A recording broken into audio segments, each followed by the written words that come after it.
Hello दोस्तों, welcome back to my new video. सबसे पहले डिस्क्लेमर देना चाहूँगा कि इस वीडियो को प्योरली एजुकेशनल पर्पस के लिए ही रिकॉर्ड कर रहा हूँ। मैं कोई भी बाई या सेल का रिकमेंडेशन इस वीडियो के माध्यम से मैं आप लोगों को नहीं दे रहा हूँ। तो चलिए आज इस वीडियो में टोटल 3 स्टॉक्स के बारे में तो बात करेंगे ही, बट उसके पहले एक बार निफ्टी 50 का चार्ट एनालिसिस मैं शेयर करना चाहूँगा। तो यहाँ पे निफ्टी 50 के चार्ट को मैंने ओपन कर लिया है। आज के दिन देखा जाए तो एक सेलिंग प्रेशर हावी होता हुआ दिखाई दे रहा है। करंटली निफ्टी 166 पॉइंट्स डाउन है, बट आज के इंट्राडे हाई से अगर मैं मेजर करूँ तो बाजार में कुछ ज़्यादा ही करेक्शन हुआ है। ये इंट्राडे हाई से अगर मेजर किया जाए तो करंटली ये 264 पॉइंट्स डाउन है। एंड जब मैं ये वीडियो को रिकॉर्ड कर रहा हूँ ना, दोपहर के 2:30 बज रहे हैं, तो इसलिए बाजार क्लोज होने में अभी 1 घंटे बचे हुए हैं। अब उस 1 घंटे में शायद से बाजार और यहाँ से नीचे की ओर लुढ़क सकता है। अब आप ध्यान दीजिए दोस्तों कि मार्केट में सेलिंग प्रेशर थोड़ा ज़्यादा हावी हो रहा है। ओवरऑल निफ्टी 50 के चार्ट को समझने की कोशिश कीजिए। यहाँ से बाइंग हुआ था, फिर यहाँ से सेलिंग स्टार्ट हुआ, अगेन बाइंग, फिर से सेलिंग स्टार्ट हुआ, फिर यहाँ पे धीरे धीरे कंसोलिडेट करके बाजार ऊपर जा रहा था, बट प्रीवियस हाई के पहले ही दोबारा से अगेन यहाँ पे सेलिंग स्टार्ट हो गया है। मतलब कंटिन्यूसली ये लोअर हाई का तो क्रिएशन कर ही रहा है। प्लस आप यहाँ पे ये भी ध्यान दीजिए कि जब जब करेक्शन स्टार्ट हुआ है तो डायरेक्टली उसने न्यू लो का क्रिएशन किया है। यानी कि देखिए यहाँ से जब बाइंग स्टार्ट हुआ एंड यहाँ से जब करेक्शन स्टार्ट हुआ था प्रीवियस हाई से पहले, तो डायरेक्टली इसने प्रीवियस लो को ब्रेक करके न्यू लो का क्रिएशन किया। ठीक है, अब यहाँ से जब ये ऊपर जाके सेलिंग स्टार्ट हुआ है एंड प्रीवियस हाई के पहले, तो फिर हम लोग पिछले मूवमेंट की तरह, पिछले बिहेवियर की तरह हम लोग अब क्या एक्सपेक्ट करेंगे? अब हम लोग दोबारा से एक्सपेक्ट करेंगे कि बाजार अब इस लो को ब्रेक करके न्यू लो का क्रिएशन करेगा। इट मीन्स अभी के लिए सिनेरियो हम लोग का लिटिल बिट नेगेटिव हो रहा है। निफ्टी 50 का तो चार्ट में ये चीज़ हम लोगों ने देख लिया। प्लस बैंक निफ्टी के चार्ट पे भी आप अगर ध्यान से देखोगे तो आज बैंक निफ्टी के चार्ट में भी डिसेंट करेक्शन हुआ है। करेंटली 345 पॉइंट्स डाउन है एंड इसके आप ओवरऑल बाइंग सिनेरियो को देखोगे तो आपको पता चलेगा कि अच्छा खासा कंसोलिडेट करने के बाद स्टॉक ने स्ट्रॉन्ग ब्रेकआउट दिया एंड ब्रेकआउट देने के instantly from next day only selling pressure हावी हो गया। अब देख रहे हो ना, अभी यहाँ पे जितना भी बाइंग हुआ था उस सारे बाइंग को 3 दिन में इरेज कर दिया गया है सेलर्स के द्वारा। अब देखते हैं कि मंडे के दिन किस तरीके का बिहेवियर रहता है। मतलब जो बुलिश संकेत मिल रहा था ना, वो अभी होल्ड में आप डाल दीजिए। ठीक है, क्योंकि अभी मार्केट के सिनेरियो को देखते हुए इंस्टेंट बुलिश सिग्नल तो हम लोग एक्सपेक्ट नहीं कर सकते हैं। अब चलिए बढ़ते हैं हम लोग स्टॉक्स की ओर। मार्केट का सिनेरियो कॉशियस टू नेगेटिव है। अब इस बीच कुछ ऐसे स्टॉक्स हैं जिनमें ज़बरदस्त बाइंग मोमेंटम देखने को मिल रहा है। पहला स्टॉक हमारे लिस्ट में आपके सामने है रिलैक्सो फुटवेयर्स लिमिटेड। करेंटली 15% के तेज़ी के साथ 346 के लेवल पे ट्रेड कर रहा है। एंड देखिए दोस्तों, ये हम सभी लोगों को पता है कि कंपनी फंडामेंटली स्ट्रांग है। ऐसा नहीं है कि रिलैक्सो फुटवेयर का स्टॉक गिरता गिरता एकदम जीरो के भाव पे चला जाएगा, ऐसा नहीं होने वाला है। किसी सर्टेन लेवल से ऑब्वियसली बाउंस बैक तो करना ही है उसको, बट वो कौन सा लेवल है? क्या वो ये करंट लेवल है जहाँ से 15% की तेज़ी आई है? ये चीज़ भी तो जानना बहुत ज़रूरी है ना। प्लस अगर आप इनके इन्वेस्टर के सेक्शन पर नज़र डालोगे तो शेयर होल्डिंग पैटर्न काफ़ी स्ट्रांग बना हुआ है।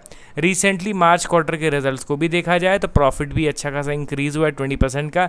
मतलब मोर और लेस अब थोड़ा बहुत स्टेबिलिटी फुटवेयर इंडस्ट्रीज़ के फाइनेंशियल्स में देखने को मिल रहा है। हालांकि उतने कुछ खास कंटिन्यूटी नहीं दिख रहा है प्रॉफिट के ग्रोथ में, बट स्टिल थोड़ा बहुत यहाँ पे बरकरार दिख रहा है प्रॉफिट में ग्रोथ। प्लस वैल्यूएशन तो देखना इंपॉर्टेंट रहेगा नहीं, क्योंकि अर्निंग बहुत ज़्यादा वॉलेटाइल है, तो इस कंडीशन में एग्जैक्ट वैल्यूएशन पता चल नहीं पाता है।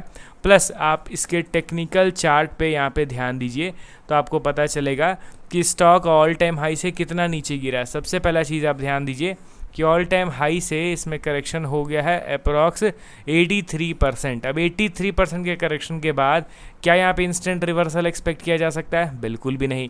दूसरा चीज़ आप यहाँ पे ये ध्यान दीजिए कि बाइंग तो हो रहा है, बाइंग इनफैक्ट आज भी हुआ है, बट इसके पहले से ही स्टॉक में डिसेंट बाइंग देखने को मिल रहा है। एंड रिसेंटली 2-4 महीने में स्टॉक कितना रिकवर कर गया है फ्रॉम इट्स लोअर लेवल? अगर मैं एग्जैक्टली परसेंटेज वाइज मेजर करके बताऊं तो 50% का तेज़ी यहाँ से यहाँ तक हम लोगों को देखने को मिल रहा है। बट प्राइस एक्शन के हिसाब से ये बिल्कुल भी पॉजिटिव नहीं हुआ है, इसको मैं बुलिश कंसीडर नहीं कर पाऊंगा। हाँ, शॉर्ट टर्म में भले ही बाइंग स्पाइक्स हमें देखने को मिल जाए, but at the and stock का ट्रेंड बुलिश हो गया। ये चीज़ अभी के लिए कहना टोटली रॉन्ग रहेगा, क्योंकि जिस हिसाब से यहाँ पे एग्रेसिव करेक्शन हुआ है उसके कंपैरिजन में ये जो बाइंग है ना, ये एकदम ना के बराबर है, बहुत ही छोटा है। एंड अभी तक किसी भी मेजर रेजिस्टेंस का ब्रेकआउट नहीं हुआ है जिस बेसिस पे मैं इसके लॉन्ग टर्म चार्ट को बुलिश कह सकूँ। तो इसीलिए भले ही स्टॉक में बाइंग हुआ है बट ये कोई भी बुलिश प्राइस एक्शन बना के ऊपर नहीं जा रहा है, तो इसलिए अभी भी इसको मैं इग्नोर करना ही प्रेफर करूँगा। एक इतना जो सेलिंग हुआ है ना, इस सेलिंग को रिवर्स करने के लिए अच्छा खासा समय स्टॉक को कंसोलिडेट करना पड़ेगा एंड उस कंसोलिडेशन जोन के बाद ही ब्रेकआउट पे हम लोग रिवर्सल एक्सपेक्ट करेंगे। ना यहाँ पे कंसोलिडेशन हुआ है, ना कोई चार्ट पैटर्न बना है, वी शेप रिकवरी तो कतई मैं एक्सपेक्ट करके नहीं चलूँगा।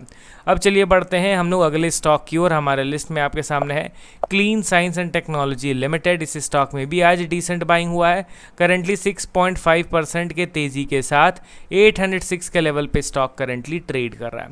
अब इनके रिजल्ट्स को देखा जाए तो इनका भी बहुत ज़्यादा वॉलेटाइल अर्निंग मिल रहा है, हालांकि अभी के टाइम पे most of the chemical companies के इसी तरीके के वॉलेटाइल अर्निंग्स मिल रहे हैं देखने को। नेट प्रॉफिट इनका 21% से डिक्रीज हो गया एंड इनका जो सेल्स है वो 5.5% से नीचे गिर गया। अब चलिए डायरेक्टली मैं इनके टेक्निकल पार्ट को कवर करता हूँ, क्योंकि डिटेल्ड में टेक्निकल विथ फंडामेंटल करूँगा तो वीडियो अननेसेसरली बहुत ज़्यादा लंबा हो जाएगा। क्लीन साइंस में आज देखने को मिल रहा है 6.5% की तेज़ी। क्या यहाँ पे कोई बुलिश प्राइस एक्शन बना है? तो बिल्कुल भी नहीं। यहाँ पे आप ध्यान दीजिए कि ऑलरेडी एक इम्पॉर्टेंट सपोर्ट लेवल पे स्टॉक ने लंबे समय तक कंसोलिडेट किया था एंड ये जो आप टाइम फ्रेम देख रहे हो ना, ये चार्ट में भले छोटा दिख रहा होगा बट एक्चुअल वे में ये बहुत बड़ा है। यहाँ पे मैं एग्जैक्टली डेज में कैलकुलेट करके आपको बताता हूँ, 973 डेज, यानी कि अप्रॉक्स 3 साल से भी 3 इयर्स से भी ज़्यादा लग गए स्टॉक को यहाँ पे बेस बनाते बनाते। बट मैं आपको कहता हूँ ना, बेस बनाना इंपॉर्टेंट नहीं है, बेस का ब्रेकआउट होना भी ज़रूरी है। ब्रेकआउट मिला नहीं, at the end break down हो गया, स्टॉक नीचे की ओर गिर गया। अब यहाँ पे जनरल पुल बैक है दोस्तों, कोई स्टॉक लगातार इस तरीके से नहीं नीचे गिरेगा, बीच बीच में बाइंग स्पाइक्स आते हैं। अब उस बाइंग स्पाइक को आप बार बार पॉजिटिव कंसीडर करके बाइंग करते चलोगे तो कहीं ना कहीं हर एक लेवल पे हम लोग ट्रैप होते जाएंगे, ठीक है। तो रिलैक्सो फुटवेयर की तरह क्लीन साइंस को भी उसी कैटेगरी में मैं इंक्लूड करना चाहूँगा।